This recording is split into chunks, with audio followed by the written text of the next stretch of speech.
नमस्ते स्टूडेंट्स, हमेशा खुश रहो बिटिया। आई एम जेवियंस doctor Neeraj Dholia, faculty of agriculture and veterinary science, Jyoti Vidyapeeth, women's university, Jaipur.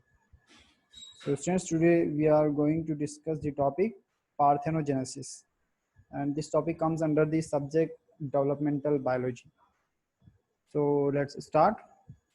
So the parthenogenesis is the phenomenon which is generally found in the lower plants and invertebrate animals, particularly in the groups of the rotifers, aphids, ants, wasps, and the bees.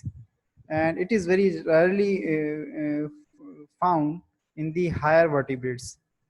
So the term parthenogenesis is taken from the Greek word that is the parthenos, and it means the virgin, and the genesis meaning origin. So it means the origin of animals from a virgin. So it is known as the parthenogenesis. So few characteristics of parthenogenesis is that it may develop the haploid animals or plants. It may develop the diploids animals.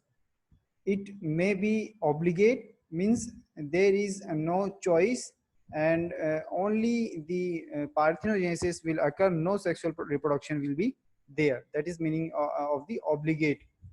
And it may be facultative, means the animals are capable of switching between the parthenogenesis and the sexual reproduction depending upon the environmental conditions. So it may be haploid, diploid, obligate, or facultative. So what is the mechanism of the parthenogenesis? So it is an incomplete form of the sexual reproduction. Okay. So in the sexual reproduction, what is there? That gametes are produced, they fuse, and zygote will develop, and the animal will develop. But in the parthenogenesis process, gametes are produced, but no fusion is there. Okay, means there is no complete sexual reproduction. It is a incomplete sexual reproduction. So the mechanism involves various things. First is the haploid parthenogenesis. So haploid parthenogenesis, it is a rare form of the parthenogenesis, and it generally occurs in a few species of bees, nematodes, and the plants offsprings. And here the animal developed from the haploid eggs to produce the haploid adults. So eggs, because the eggs are produced from the gametes, and they are haploid in nature, and the animal is developed from this haploid egg without the fusion. So the animals will be haploid. Okay.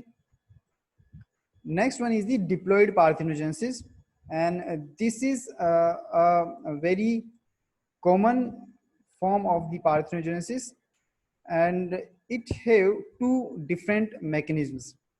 Okay, one is the automixis, and second one is the amphimixis, apomixis, sorry, automixis and the apomixis.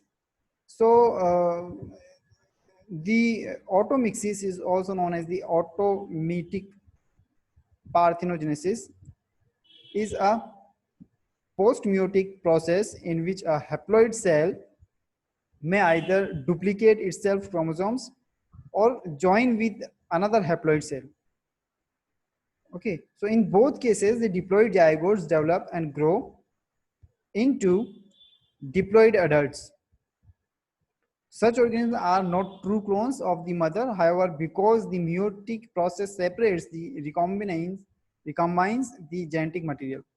Okay, so it is not the complete sexual reproduction, because here no recombination is there. Okay, so it is known as the automixis. Another is the apomixis. So in the apomixis, it is also known as the apomictic parthenogenesis, and it completes without the meiosis. So instead, two genetically identical diploid egg cells are produced from a parent cell through the mitosis. So what happened that there is a diploid egg is there, and that will produce uh, from a parent cell through the mitosis.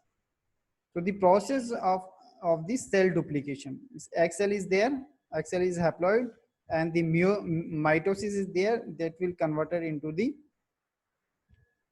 diploid egg cell. So one or more of these protocells which are both diploid and clones of the original parent cell develop into the diploid offsprings. So in the diploid parthenogenesis, so the diploid parthenogenesis occurs in the insects such as the aphids and as well as in the rotifers and some flowering plants.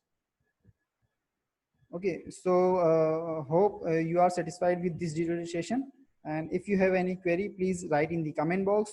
I will resolve your query. And this session is powered by Digital Version 2, Jyoti Vidyapeeth Women's University, Jaipur. Thank you.